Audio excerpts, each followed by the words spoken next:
Just a little update in the garage. Got the big tube header on this thing.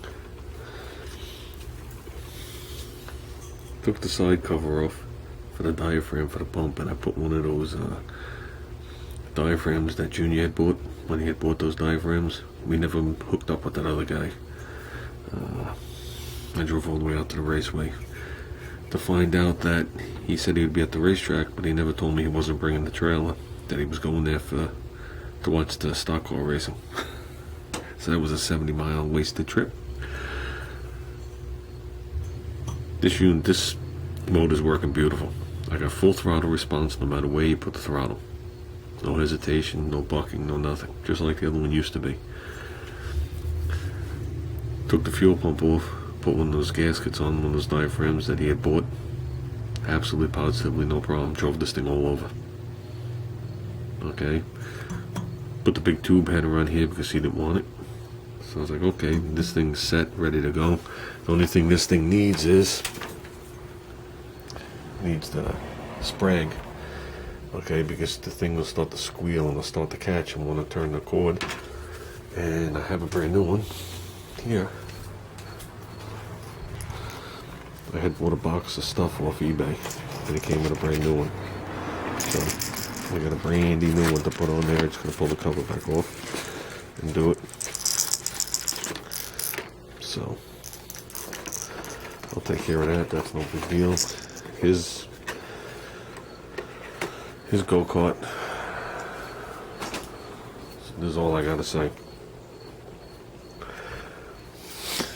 Every once in a while, the little ones kick your ass.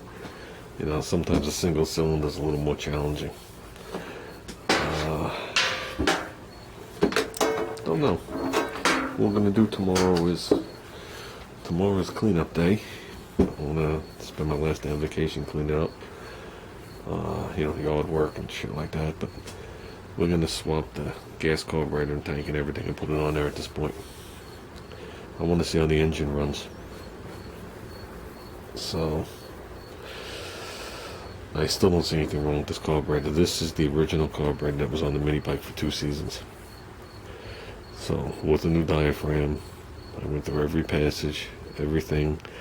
I checked the well inside the fuel tank. Just make sure it held the same amount of fuel before it spilled off as the tank that's laying over here, which is underneath that cover. Went through everything on that motor, and the idle's definitely off. It's running rich on an idle. Right above idle, the thing just runs like a bag of duty, but if you punch it, it runs awesome. That's the only speed I have, is punched. So, which is no good, because even the idle isn't right. I had actually turned the screw in. So I've played around with everything I could play with.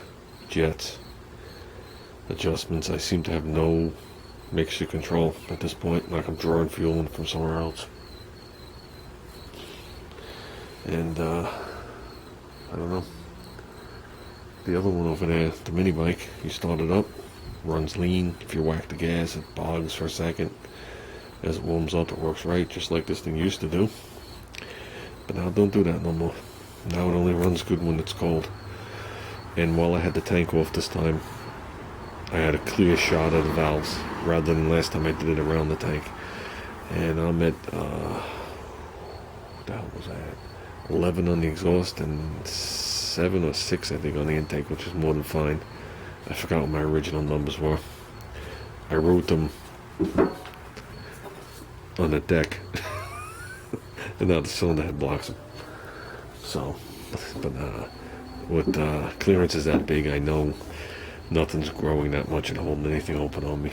But what I'm going to do is I'm taking this carburetor off tomorrow, and we're putting it on there, and we're going to take this thing for a ride, see how it goes. So sometimes you got to break the problem in half and know which way to go. So we are getting a little bit of oil leakage out of that motor that has me concerned. The only way I can see the oil leaking where it's leaking is if the block is cracked. So how long it's been doing it, I don't have a clue. because it's under the cover. You only see it when the cover's off. If you look at this motor here,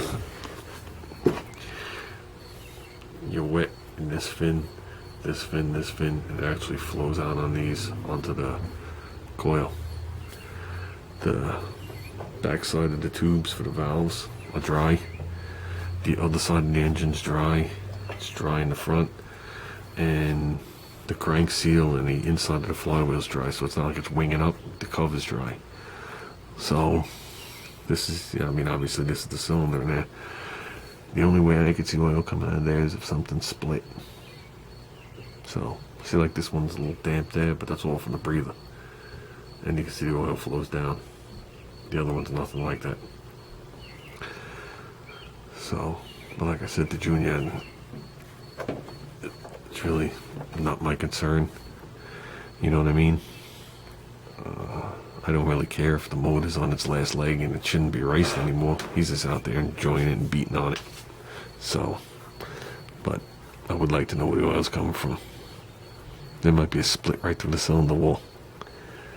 So, but that's something else to be determined. So tomorrow, the joy will be we'll take this carburetor off. And we're going to put a gasoline carburetor on there with gasoline. I mean, this motor runs mint. So, I even changed the coil once I saw it wet with oil. Not that it should have an effect on it, but you never know. You never know if it's going to arc or something like that. I've had many cars that idle fine and are great when you punch them, but right off idle, they just start to misfire. And I see many coil packs do that, so I figured, what the hell, I had the cover off anyway. If I take the cover off, these screws are really easy to get to. It's quicker to take those 3 screws and the cover off and get this off than it is to wrestle with it with the cover on. So we swapped it.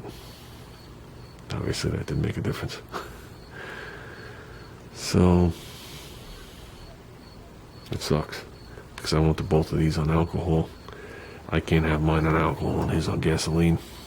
You know how it is. So, and I'm not giving him my carburetor, nor am I giving him my engine. So I figured this way, if there's something wrong with the actual engine and whatever, I'll just put all the alcohol shit right onto this one, and you can grab this one. So we got a couple more 5 horses. We still got the Flood 5 horse too. That was a mint running engine.